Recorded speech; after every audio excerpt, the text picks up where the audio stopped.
Global economy में आग लगने वाली है यूएस के इस डिसीजन की वजह से। यूएस का कहना है कि हम स्ट्रेट ऑफ हॉर्मुज को ब्लॉक करेंगे, पूरी तरह से नेवल ब्लॉकेड लगाएंगे। उसने अपने जेराल्ड आर्ट फोर्ड और अब्राहम लिंकन शिप्स वहाँ भेज दी हैं गल्फ ऑफ ओमान में ब्लॉक लगाने के लिए।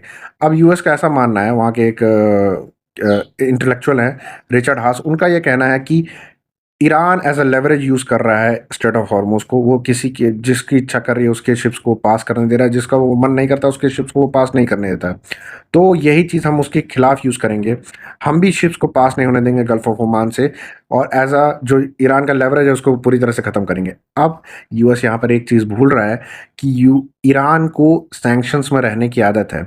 तो वो अगर कुछ दिन ये चलता है तो उसके लिए कोई बड़ी बात नहीं, हो कहेगा ठीक है हम अपना तेल नहीं बेचेंगे, लेकिन हम किसी और को भी बेचने नहीं देंगे। तो ओमान, सऊदी अरेबिया, ये तो मरेंगे। ईरान कह रहा है यार तो मैं तो मर ही रहा हूँ, लेकिन मैं इनको भी खाने नहीं दूंगा। तो वो इधर जो 20% सप्लाई लाइन है, ग्लोबल सप्लाई लाइन है ऑयल का, वो खत्म हो गया क्योंकि पूरी तरह से ब्लॉकेड है।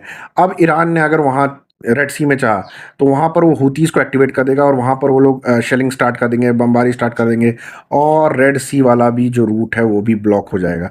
और वहाँ से भी 12-13% सप्लाई लाइन है ग्लोबल ऑयल का। तो सोचो ये 20% और वो 12% हो गए लगभग 32-33%, मतलब एक तिहाई सप्लाई लाइन डिसरप्ट हो जाएगा इस एक डिसीजन की वजह से। सो मतलब अभी जो ऑयल के प्राइसेस अभी जो कम हुए थे सीज फायर की वजह से, $90 के आसपास पहुंचे थे, इस एक न्यूज़ की वजह से वो $105 के आसपास अभी चल रहे हैं। और अगर ये चीज़ इफेक्टिव हो जाती है, ये चीज़ अगर यूएस करने चले जाती है कि भाई हम ब्लॉक लगाना स्टार्ट कर रहे हैं और किसी के भी शिप्स आस पास नहीं हो रहे हैं, तो भाई साहब $200 प्रति बैरल ऑयल कहीं नहीं गया। और कोई भी एक सस्टेनिंग इकोनॉमी, कोई भी एक अच्छी इकोनॉमी $200 प्रति बैरल पे सर्वाइव ही नहीं कर सकती, पूरे परखच्चे उड़ जाएंगे उस इकोनॉमी के। सो यूएस को इस डिसीजन को शायद रिव्यू करना चाहिए और उनको सीज फायर, उनको मतलब मीडिएशन टॉक्स में ही जाना चाहिए। वो पता नहीं क्या ये सब करते रहे। ट्रम्प का दिमाग तो मेरे ख्याल से है ही नहीं यार, वो कुछ भी करता है वो बंदा, मतलब पता नहीं अपने में ही रहता है। जो होता है ना narcissist personality, he is a narcissist person, उसको अपने में ही रहता है यार। तो ऐसे ही आप ऐसे न्यूज़ के लिए आप लाइक कर दो, शेयर कर दो, सब्सक्राइब कर दो।